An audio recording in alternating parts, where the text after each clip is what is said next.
Welcome back, everyone, to another episode of Success After Trauma. We bring in those special guests. They talk a little bit about their journey, the challenges they've been through, what that aha moment was like, and then how they're serving today. Today's guest, Stacey. Now, I should have asked you before we hopped in. Stacey, how do you say your last name? Uhrig. Uhrig. That's pretty easy, and much like I would actually enunciate that. That's fair enough. But I always figure I better check. We got Stacey Uhrig here as our guest today, and she's going to share a little bit about her journey. She is a rapid transition. Say rapid Rapid transition. transformational therapy practitioner. Rapid transformational therapy practitioner. I don't know the details of that modality, but I am a firm believer that change happens in an instant. I am a firm believer. I tell people, if they say, I tried quitting smoking for 2 years. No, you didn't. You quit smoking the last cigarette you had. I am a firm believer in this. I don't know the details of this modality, but I can't wait to dive in and hear about it. Stacey, before we get into the details of this modality, would you take us kind of through the journey of how did you get to that modality? Of course. So I use that modality as a tool in my toolbox of many as a trauma recovery coach. So what brought me to rapid transformational therapy was, lines of clients continuing to ask the same question, which is, I just wish I understood why. And I knew that the understanding was in the subconscious. Mm. Right. So I found Marissa Peer, who developed rapid transformational therapy, and I decided to train under her. But what brought me to trauma recovery coaching, like all trauma recovery coaches, is our own trauma journey, right? Our own life experience that we gained enough post-traumatic wisdom in that we really wanted to pay it forward. Mm-hmm. Are you, at whatever level you're willing to share, Mm, what was that challenging journey like yeah. for you? So, I always love to say it was really interesting to me to go through my trauma recovery coaching training because I learned a lot about why certain things happened the way that they did for me growing up. So, my first 10 years of childhood, I don't really have any memories of them being dysfunctional at all. Right. It seemed pretty calm, pretty quiet. Like I've never been able to pull anything out, even subconsciously, of like any kind of dysfunction of chaos. I would say the only dysfunction that was there is I had a dad that traveled a lot for work. And when he was home, he wasn't actively present. Very, very limited in that respect. That being said, my parents get divorced. Again, not so much the trauma. I didn't really feel there was no part of me that was like, oh my God, this is the worst thing that ever happened. I just kind of, I think, inherently knew like this is supposed to happen. What was really traumatic was the fact that both of my parents ended up very quickly marrying other people who clearly were not going to be good step parents. And that was made pretty Mm. clear before they got married. So I always like to remind people that trauma is never the event. Them getting remarried was not the trauma. The trauma is how the experience continues to live in our body and the interpretations we make in that experience. So when I do my own work, I can go back and say, okay, what about that was traumatic? Knowing how each of those step parents approach step parenting, what was the trauma was feeling very alone and isolated in a situation where I felt very powerless, very Mm. helpless, very unseen, unheard, and unprotected. That was the trauma. And the problem with when you have complex PTSD or Mm. CPTSD, which most people who have very adverse childhoods tend to walk with, is it's the duration and the frequency and the intensity of it is like ever flowing for years and years and years and years and years. You don't really get a breath from it. So your amygdala's in the up position and you're hyper vigilant to a point that the human body really isn't supposed to be experiencing. Is that why I had burnout for a while? I said that kind of as a joke. I mean, man, it's just such a it's so draining in there, and that's what happens. Hmm. Yeah, keep going. Yeah. So, you know, I would say it's fair to say I had my first panic attack at 12. Oh my I had gosh. no idea what it was. I I had can only no imagine. language for it. It was 1984. Who Do was you remember talking about panic? do you remember, like, out of curiosity, how did you quantify that at that time? I was sick.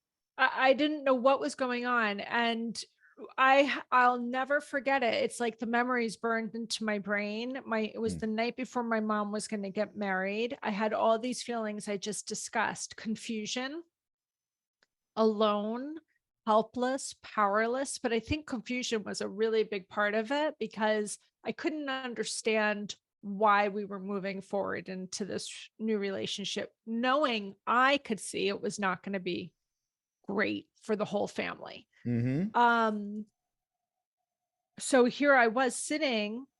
There's a gaggle of people downstairs laughing and celebrating that this thing is about to happen. And I'm in my bedroom at 12 years old going, for real? Like, how are we doing this? Mm, And I feel this like wave of nausea. My stomach, now I know my vagus nerve was just completely hijacked, but my yeah, stomach yeah. is churning like 1,000 miles a minute. My throat feels like it's closing. I feel like I have an elephant sitting on my chest. I also feel like I have like an Ocello train running through my chest.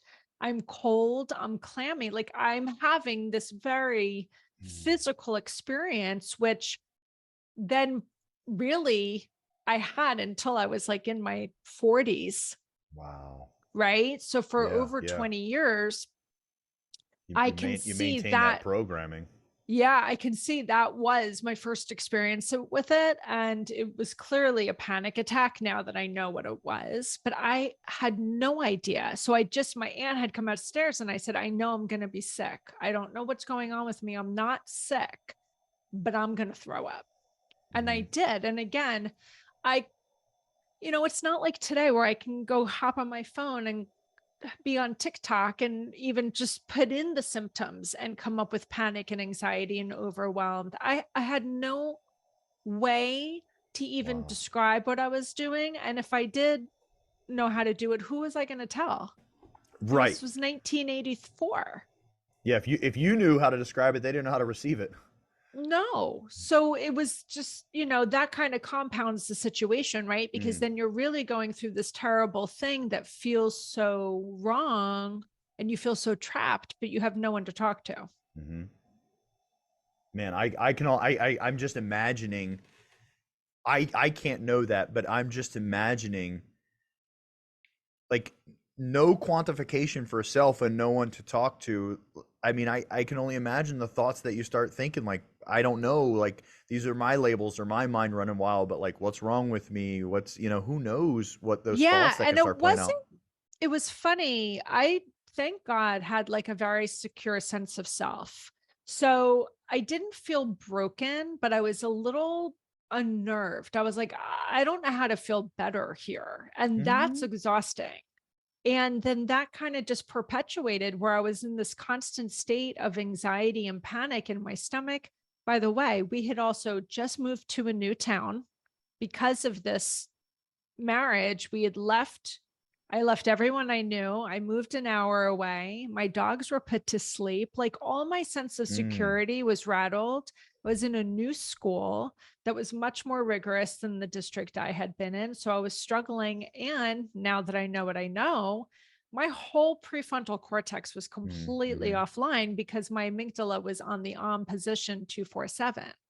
Mm, So I couldn't really focus. I couldn't really concentrate. I was struggling in school. I didn't want to be there. I didn't really have any friends. So, like, all of it was just all layering on at one time. And in the middle of all of that, my mom had a new baby. oh my gosh. I was 13 at the time. So it was just a lot to process. And that was in my mother's home. That didn't even include what was happening when I was going to my dad's house every other Right, weekend. It was right. just more of the same, but different. Yeah, So there yeah. was no respite from it. And I couldn't even describe it to somebody, any of my friends, if I tried. I wouldn't have known how to describe it. And one and I'm projecting it. They wouldn't even know how to receive it. You No, know, because they we really wouldn't have. especially at that age, and I use the label ignorance, I simply mean a lack of knowledge or awareness. I guess I would paint the picture for everyone listening. Imagine if I tried to explain something to you that you have no concept of. It No would just be concept. very, yeah, it would be very abstract. And continue along. Where does this go to in the later teen years? So what ends up happening is there's this event that happens at around Christmas time. I think I was probably about 15. And it was like the tipping point for me. It had been 2, 3 years of this nonsense. And I was like, something's got to give because I felt like I was going crazy. I can I was imagine. experiencing a lot of Golly. gaslighting. I was experiencing a lot of denial of my reality. Mm, I'm a smart person. So I was like, no, this ain't right. I know this shit's going down. Like, how is nobody confirming this for me? So it was making me feel very unsettled. Like it was really making me question myself, which again, I have a very secure sense of self. So that was alarming. So I just remember going to my mother and saying, I have to go to therapy, which again was very strange because this would Wow. have been 1986. And there was no construct for that.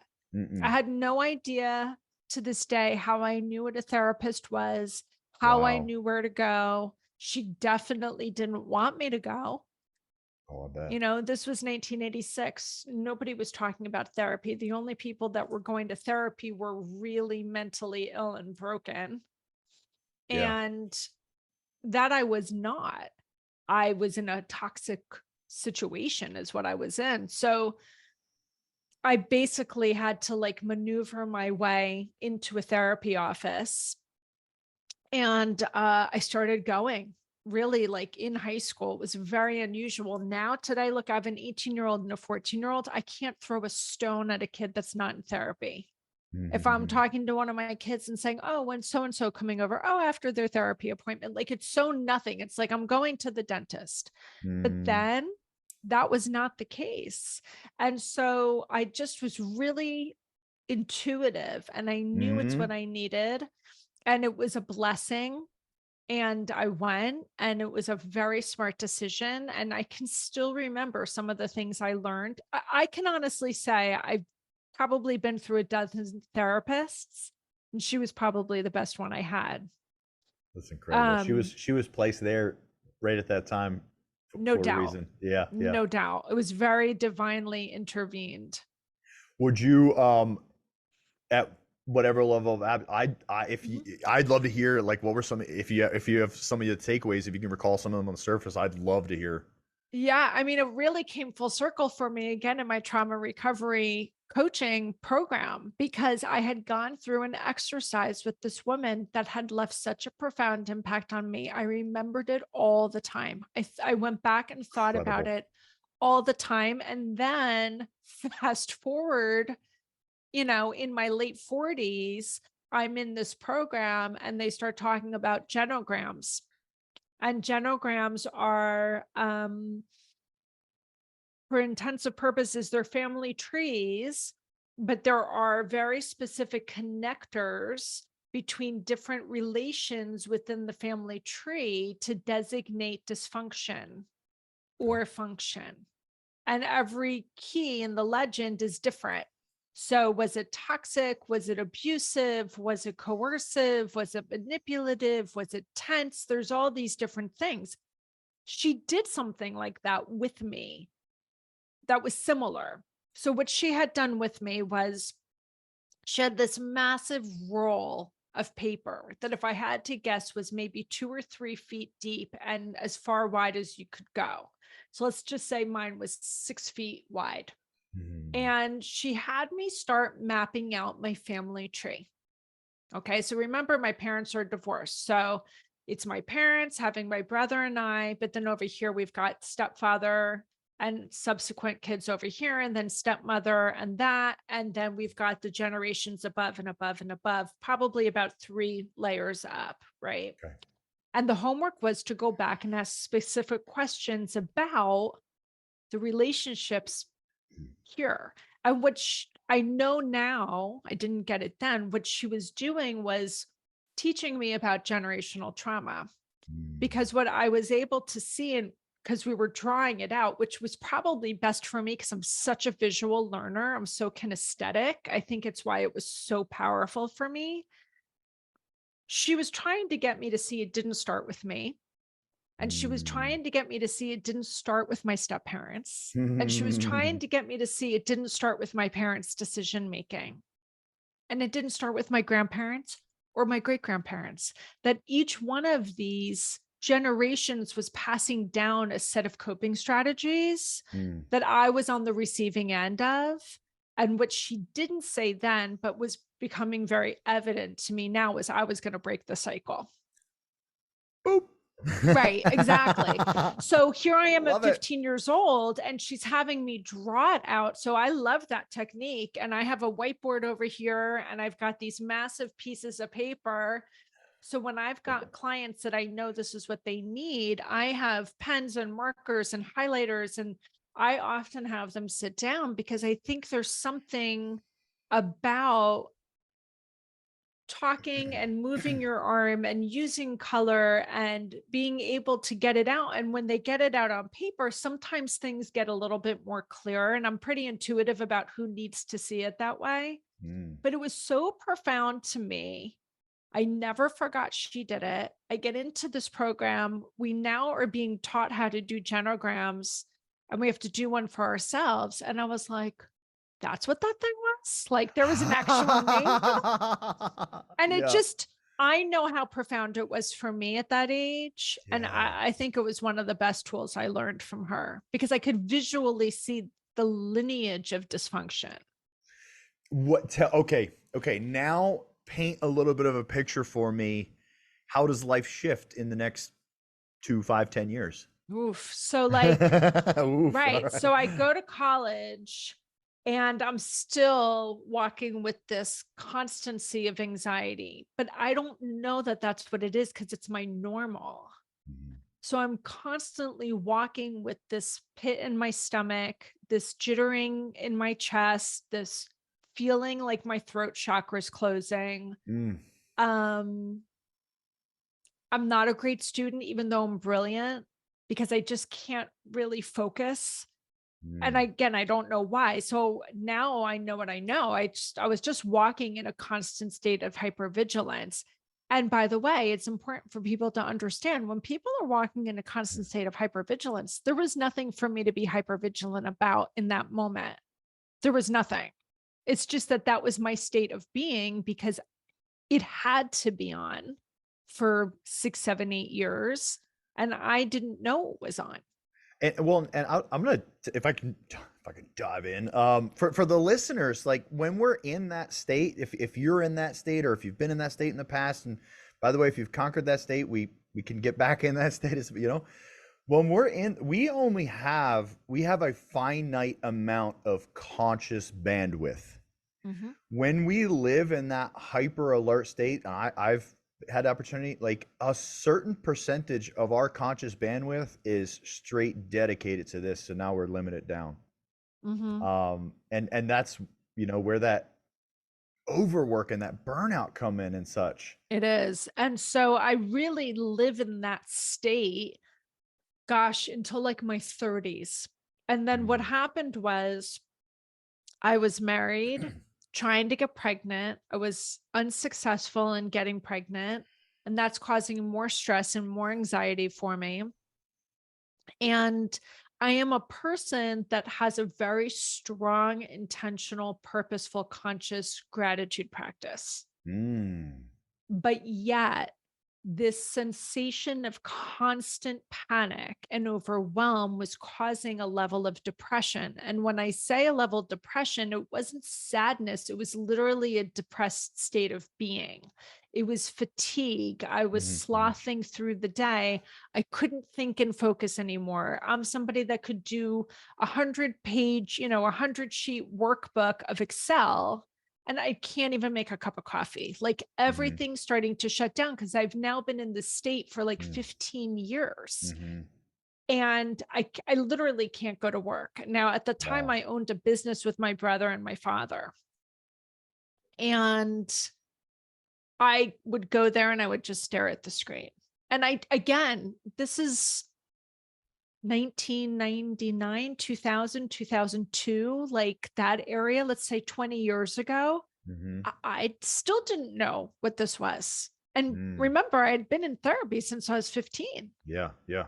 Nobody at the mental health spot was educating me on what was happening. Wow. Okay. I needed to understand what was happening to me, and I wasn't getting that information yet. And I really just kind of hit that rock bottom. And I remember working from home to the extent you could work from home 20 years ago. And I think my dad's level of concern was enough because he said, "Why don't you come work at my house?" Because we owned a business together. And we were working on an Excel spreadsheet or something. And I just remember I was just going through the motions. And I looked at him and I said, "I'm going to tell you something. And I'm not telling it to you to freak you out. I just don't know what to do with this information anymore." I said, "I totally understand why somebody would end their life. I get it now. Like, this sensation is so intense. I would do anything not to feel this way anymore. I have no desire to end my life. I'm not Mhm. saying I want to do that, but I totally understand why somebody would in this moment. I get it. I don't know what to do." And so I had been seeing again a therapist for 15 years. So he said, "I think you need medication." Now, remember, this is like 2002. So, like, I've read The Body Keeps the Score, which was Mhm, a great mhm, educational book for me. And mhm, it was really clear that, like, medication for this shit wasn't coming up until like the end of the 90s. mhm, Like, the 1990s is really when things like Zoloft and Lexapro and these kinds of medications were starting to even come onto the scene. mhm, So here mhm, it is, like early 2000s, maybe they've been around 10 years, maybe not even. And my dad goes, "Maybe you need medication." mm, I was like, "Okay." So I call my therapist. She sends me to a psychiatrist. It was the first time, other than the very first therapist I ever saw, where I felt completely seen and understood. The problem is at that time, and I think it's still for the most part the model, even though our family psychiatrist gives us like an hour. He was like, "I got 15 minutes for you. My job is not to do anything other than to Prescribe. diagnose and treat." Yeah, Right. yeah. But even in that period of time, it was very clear he got my number. He understood exactly the kind of person I was and how I ticked more than anybody I had yet to meet up to that point. Diagnoses me with anxiety, gives me Zoloft. I start taking it, and I will tell you, it was like a wonder drug for me. And it became very, very clear that in that moment, there was a lot of biochemical stuff happening for me. Mhm, My mhm, father clearly was very depressed. My grandmother, I knew, had been clinically depressed my entire life and had mm, had um, shock treatment many times, mm, right? She had gone through 2 full rounds of shock therapy when I mm. was in my 20s. So, like, Oh my none of gosh. this was new to me in that respect. But I just thought, "Oh, I just have inherited this depression or this sensation." And it's all in my mind. I'm thinking it's all biochemical. It's Right, all biochemical, not the fact that I grew up in this messed up situation. That's right. not what I was thinking. It's biochemical because the Zoloft was working for me. Mm, mhm, So fast forward, as most people do, When they feel great on something, they're like, I don't need it anymore. So I played this game of like on and off with Zoloft pretty much until my 40s. And then in my 40s, that business that we owned together closed under duress. And it caused a financial crisis for my husband and I in a way that, like, we were talking earlier, we would never wish something on our worst enemy, Mm-hmm. but the best thing that ever happened to you, Mm-hmm. that was one of them. It Mm. was catastrophic.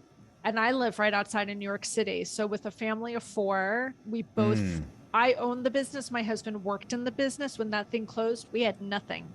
Mm-mm. And we had put everything in to keep it afloat. So we had nothing. And we were literally rebuilding from scratch with a family of four. Mm-hmm. So Wow. there was a huge stress level and pressure and strain and anxiety, and all the work I had done and all the peace I had felt in the last 10 years was literally out the window, Just like that, I can only imagine. just like that.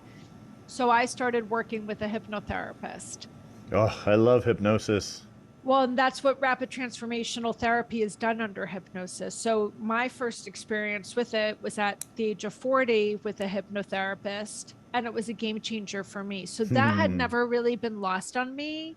So when I opened my own practice and I had learned about rapid transformational therapy and the fact that this therapeutic journey you take somebody on over a 2 to 3 hour period is done under hypnosis, I was like, sign me up.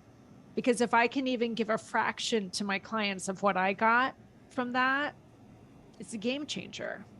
It is. I I didn't know we'd get to talk about hypnosis. I love hypnosis. And for a lot of people, it's just like, whoa, what are they talking about? So I'm gonna suggest, and I'd love to hear your take on it. It's a lot more basic than what we kind of So the woo woo. basic. It's so basic, so basic. Yeah. I mean, it's Um, really neuroscience at the end of the day. There's nothing woo about it. Right. and so powerful. I literally, so I'm master certified in hypnotherapy. I don't directly hypnotize clients, but people ask me, like, why hypnotize it? Because I hypnotize myself all the time. Just Mm, the way I talk to myself. I mean, I am in mm, hypnotic loops like 90% of the time, and speaking to myself about how things will become. yeah. Yeah. So, like I said earlier, traumatize people, treat people. Usually, like if you've healed, right? Like healed people heal people, hurt people hurt people. We hear this all the time. Mm-hmm. So one of my biggest healing modalities is my hypnotherapy practice. And it's done through this therapeutic model called rapid transformational therapy. The whole thing is done under hypnosis. I love this. We're gonna link up more. I actively participate in like guided meditations and things of that Mm-hmm. nature. I mean, I just for everyone listening in right now, for those of you know that are interested, obviously here shortly, I'm going to ask Stacey to give us information on where people can reach out. And for those of you that have had the experience and know the power of what she shares, here it is. And for the people that are kind of wondering, like, what is that? I just want to tune in and share my experiences with it, and it has been incredible and exceptional. Um, these are just my labels, my projections, my suggestions. Um, you're already hypnotized to believe what you believe. Well, it's You're all about already suggestibility, right? So we're giving ourselves suggestions all day, every day. well, and the environment, everything that we believe, exactly. Like we're hypnotized into whatever is right now. Mm-hmm. Mm-hmm. Well, Don Miguel Ruiz calls that the dream, right? He says we're all just living a dream.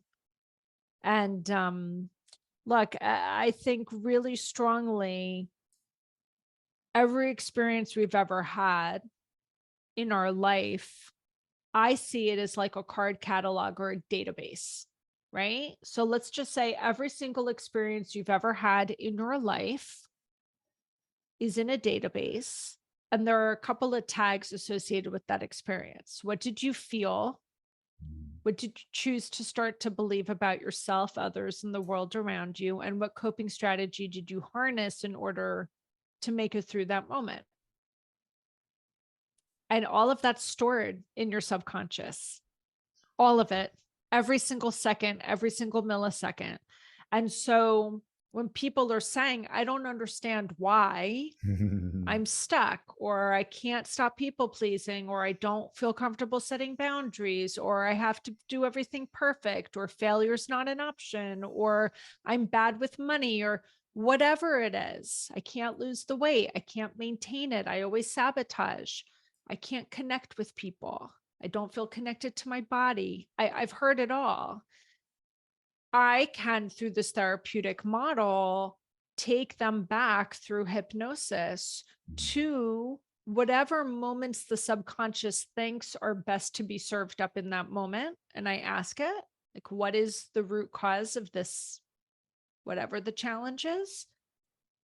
And it really allows the person as an adult to now re-observe the moment and see the decisions they made as a 5, 6, 7-year-old, as an 18-month-old, as a 20-year-old.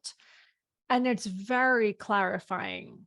And when you can gain that kind of clarity under hypnosis, they say understanding is power, but understanding in hypnosis is the most liberating power you can have, because you cannot unsee it. You Yes. cannot unsee it. And then back to the meditation, the guided meditation, part of what makes this therapeutic model so powerful is the very last 20 minutes of that journey, if you will, is I speak into existence for the first time a guided manifestation or meditation that's custom to the person that I've built based on what I've learned in the session, but also based on work we did prior to the session. And I give that last 20 minutes to them, recorded, mixed with some frequency music, that this is now their guided meditation. I know, I love your face. I am loving this. Keep going. And I ask them to listen to it for 21 days. So now it's like this rewiring and reprogramming of that suggestibility. So now they're giving themselves, they're force feeding themselves the thoughts that they want for what it is that they want in their life. And then we continue to consciously coach over the next 21 days to see, look, we recognized what the old core beliefs were. We thanked them. We reframed them and released them, but we now need to stall and integrate a new set of core beliefs. And based, right? Cool, right? Like, oh my gosh, keep going. Yes, yes. I'm just loving this. It's just amazing, but it's transformative. And what I love about it, I mean, really, Marissa, who developed this, Marissa Peer, even the naming of it is brilliant. It's rapid transformational therapy. It is exactly what it is. And what I like about it is the transformation is subtle.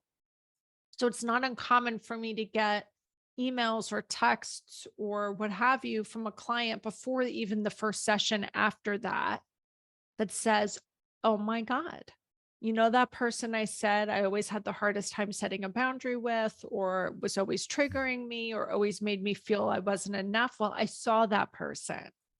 And it was just so amazing for me to watch that person from this observer lens and really feel neutral or unaffected. And I feel so free. You This know, is so powerful. so powerful. Because what people had somebody today say to me, you know, I just, my mother burdens me. And I said, listen, I'm about to say something that's going to want you to punch me in the face. Did you have him take responsibility? I was like, she's not the one that's burdening you. You're accepting the burden. Yeah. She was like, Yeah. God damn it. I was like, yeah. God. I was like, that's where we're going to start the work. Like, you got to look inside of yourself and say, is she really burdening me, or is she asking me to do something that I haven't yet learned how to set a boundary for, or I'm taking in subconsciously some level of responsibility to make this work because I want her to like me, or I want to be accepted, or I'm afraid of abandonment or rejection, or whatever it is. Yes. I mean, as a coach, we know it. And Yeah, it's always like a jaw-dropping moment when you're like, I have this problem. You're like, all right, let's talk about how you caused it. You're like, no, no, he did this to me. Yeah, yeah, let's talk about how you caused it. Like Mm-hmm. you missed the part. I was a Mm-hmm. victim. Yeah. I This is incredible. I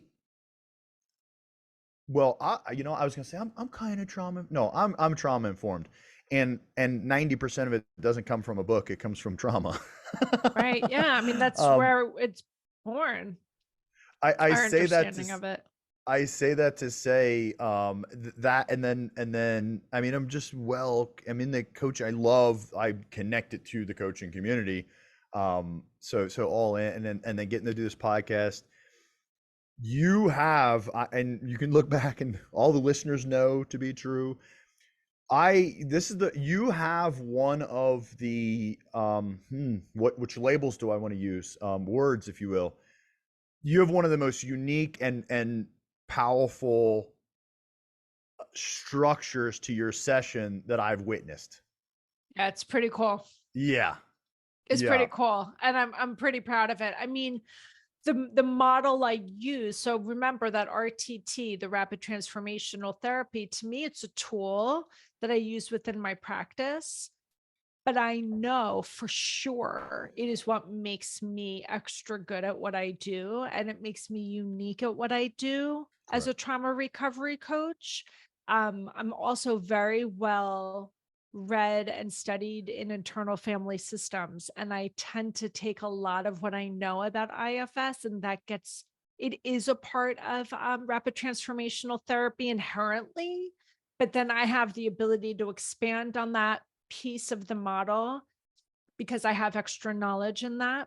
And I think it's one of the most important parts of the work that I'm doing. We're doing inner child work in that model. We're doing reparenting in that model. We're doing internal family systems in that model. There's so many things happening on this therapeutic journey that takes, like I said, 2 hours. I always tell my clients, don't have anything else planned for the day because you're going to come out of this thing exhausted. Mm-hmm. But they're Mm-hmm. so in tune and aware Exhausted, and that what they about? just Sorry, go ahead. You go, no, go please. ahead. Do you find that I know I find myself like after hypnosis I find like tired, yes, but it's weird because it's a very good feeling. I find myself like giggly after Well, laughing at I always tell everything. my clients, listen, I've just gotten you into a brainwave state. This is the neuroscience of hypnosis. I just got you into a brainwave state that allowed you to relax enough to tap into this. And just because the session's over, it doesn't mean it's like back to normal. So you can expect within the next 1 to 2 days, you're still in this heightened sense of clarity and awareness gaining. And so you're just going to feel like you're floating a little bit, and you're going to feel like everything you see, you're seeing with just a little bit more clarity and understanding because your subconscious is a little bit more awake and your conscious mind is a little bit sleepier. So it's a really blissful feeling, I think. Yes, I But I agree. always say if you tend to continue to have some aha moments, feel free to email me or text me while you're still in this state. I loved how you talked about I utilize a modality called timeline therapy, and won't get into Mhm. details of that. But it's similar. I mean, its own version. And I love how you talked about. I tell clients, I say, when we get done, you'll feel whatever you'll feel, because after you get done, if you're looking for a feeling, I'm not sure if you're going to feel it. But what I tell them is, and it always stands up. It's just it's the way it works. I say what's going to happen is you're going to go home, and you talked about this. I say you're going to go home and you're going to do something differently, but you're not going to realize till after it's done. Yeah, it's so subtle. You're It's so gonna subtle. be like, I just And did that. Go ahead. yeah, and it's agency, it's power, it's empowering for them to say, "Oh my gosh, like I can," because really what you're doing is this, and I use this language all the time.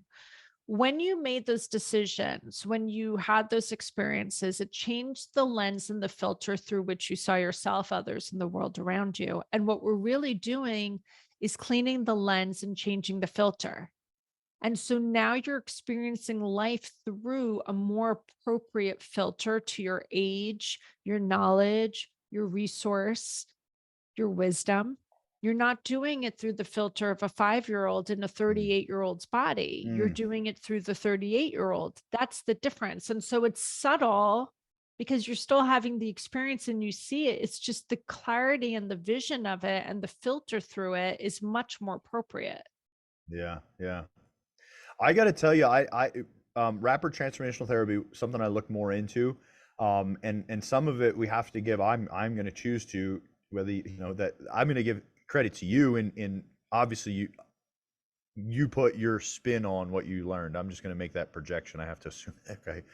But the model itself, again, just really highlighting, and for everyone listening, um, I very how you add in like the layer of the guided that's unique to them to what they need at the end, and then recording it and having it for them for 21 days, adding in the vibrational frequencies, or frequent vibrational, adding in the frequencies, people listening frequencies, sounds, and um we know our words have effects on people, and like we know this, but we don't consciously realize like or process like our words are just sounds. When I make the sound door, we know what that sound is.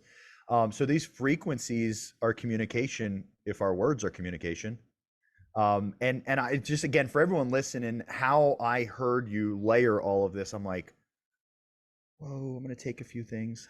Like, just, and Yeah. you put the whole package there. It's very impressive, Stacey. Yeah, thank you. Yeah, and really it's important to know that that last piece, that manifestation piece, that's inherent to the rapid transformational therapy model. And it's really brilliant on Marissa's part. And, she's always said 70% of the success of this is the session itself, but the 30% is that recording. And Mhm. it's getting them to Mhm. really work towards that rewiring of the thought and giving it, it's like a new diet of thought and suggestibility.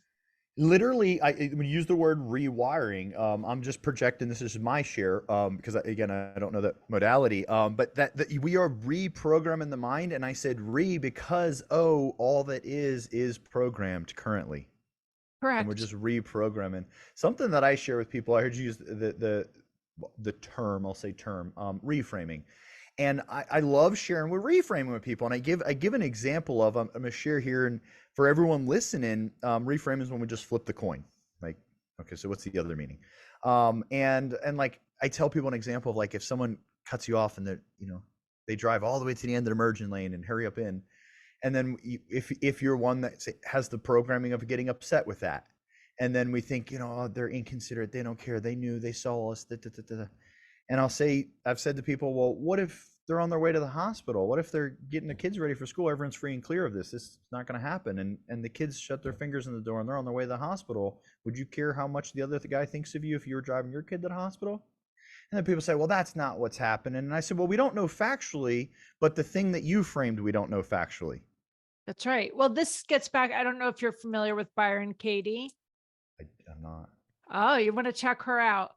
Byron Katie she's like us, she's very, very well known for her therapeutic models. She's a recovered alcoholic and she knows what she knows through her experiences of life, right? She's got a PhD in life. And her whole thing is it true? Is it true? And she has an entire therapeutic model based on the initial question, is it true? Because odds are it's not. There is And the so person's many like, "Oh, less. absolutely." And she's like, Let's "Is break it it down. though?" And he's like, "Well, I mean, I don't really know." And she's like, "Okay, well, let's work from there." And it's like, you can look her up. Her first name is Byron. It's Byron, Katie. And it's a brilliant set of questions to be asking because some people are so dogmatic, Mm-hmm. right? Mm-hmm. Because they Oh they yeah. want to believe their suggestions and their truth. So I often use that level of questioning. Is it true? And how do you know it's true? I love it. And when we, yeah. I get excited about this stuff. I just feel I like to talk about how the fact that I love talking about every belief that we have is a construct. Every belief, Yeah. or it would be a fact, and then we're allowed to have beliefs, and I encourage us all to keep beliefs. But the realization is, if we allow ourselves, like this lady is doing, if we allow ourselves to just peek outside of our box of beliefs, we can see things neutrally. They just Very exist, and much then we can so. make these decisions. Um, Hmm. yeah, I get excited there with that. I do too. I mean, look, I could geek out on this all day long. And it's one of the reasons I even became a trauma recovery coach. My husband's like, why are you doing it? I'm like, to be honest with you, I love this shit so much. I just want to be surrounded by other people that like it as much as I do. I want to learn from the best. I want to learn something I don't know. And I just want to be around other people that are deeply geeked out and obsessed about Mm, understanding it like I am, because it's kind of unique, very right? unique. Very, yep, yep. And well, and the kind of unique. I love. Yeah, yeah. I mean, the all the things that it's just so cool realizing that. Again, going back to, because I just keep tapping it, programming the mind like we're programmed to reprogram the mind. All that we believe right now has been programmed. And again, when we're pulling out, have you read the book, The Subtle Art of Not Giving a Fuck? I Mark have it Manson. on my beautiful bookshelf here, but I have I, not actually read it. by the But I love way, Mark Manson. He's great. he's awesome. By the way, your bookshelf in the beginning, and forgive me for not saying so, I literally looked at your bookshelf and was like, man, that thing looks awesome. You do have a beautiful bookshelf over there. I It is like that. really cool. I love it. I have a Um, very small space here. It's only 90 square feet, but I have a oh, lot of books. And so I was like, what is my best way of doing this? And that was it. Mark Manson said in that book, that I just like love and I can't get enough of. He said, in 500 years they'll under so is it a truth, right? In 500 years they'll understand truths we never understood, and they'll still be wrong. Look, it's an interpretation. It's an interpretation. And look, I think it's really interesting. My college degree is in speech pathology and audiology. And when you take a degree in that, which is what most people would use to become a speech therapist, and that's the path I thought I was on, we had to take a course from an anthropology department on language, the anthropology of language, Hmm. right? And you just said earlier, like, words are just sounds, but words are also things that we give meaning to based on what we've been told the meaning is. But if you 100%. went to another country and said the same word, it might have a very different meaning. And we 100%. know that the same word can sound exactly the same way and be spelled exactly the same way and have very, very different meanings in other countries. So it is a construct. And the same thing goes for beliefs. You can have three people in the same event and have the same experience and come away with three very different interpretations based on either what they want it to be, what they fear it's going to be, what they think it is, based on an old core belief. It's all an interpretation of the experience. And And then the thing is it shifts the lens through which you see everything, whether it's right or wrong. So actually, one of the other books I have on here is written by my mentor, Marissa, who developed RTT. And you'll love the title. It's called Tell Yourself a Better Lie. that's a good one. It's a It good is a one. good one. I was like, that was pretty, You're like, that was a good okay, title. good one. But it's so true. I love creating the awareness for people because, well, to say we're in unique times. That's another thing I love sharing with people. Like, what is this world coming to? Like, pause. Just in the last century, we had two world wars, like a Great Depression. We're doing fucking great. Calm down. Seriously. People like to think we're in like the worst of times. I'm like, how arrogant? Not even close. But the realization, and like when we think like as change happens, and which change is right and wrong, I don't know. In 500 years, they'll still find out we were wrong anyway. Right. But as when we try to figure out like what something is supposed to be, like the realization of like how brutally wrong we are. Once upon a time, we genuinely believed in slavery. We thought women couldn't vote. We thought women couldn't have a job. But this is all just within the last century. Once upon a time, we played soccer with people's heads. I mean, Right. and thought it was right at the time. Had kids come out and cheer for it. We Right. have constantly evolved and realized how ignorant we were, and we will again. Yeah, 100%. And look, the reality is it really all is just an interpretation, and whatever it is that that you choose to accept as truth. Boom. Stacey, you are powerful. I said before we got on, I was like, this is going to be a fired up episode. I love your energy. I love what you're doing. I love the modality. If it's Marissa, is it Marissa? Is that the name? Yeah, Marisa. I want to give her credit on what she Yeah. structured, and I also want to give you credit because whether you like it or not, Stacey, and I know you know, there's your flavor in it. There's your Mm-hmm. personality put into it. Exceptional. I mean, I don't usually like everyone has a modality, and I just listen to modalities. I'm like, because they're all. I tell people all the time, I'm a firm believer. I'm going to assume you are. Like, what is the right modality? It's the one you can digest. That's right. And everybody's experience is different. I have plenty of people that are like, oh, I don't want to do any therapy. Just give me some ayahuasca or some psilocybin or, whatever. Okay. If that's the way that you want to access, it's Bingo. not for me to say right or wrong. There's no right or wrong here. I love it. Right. Yeah, yeah. It's just whatever works best for the person that's sitting in However front of they can you. get. Yep, yep, yep, yep. Yeah. Super powerful. So that leads me to the people that are listening that need to connect with you. How do they do that, Stacey? So there's two really good ways to connect with me. The first is my website. It's flipyourmindset.com.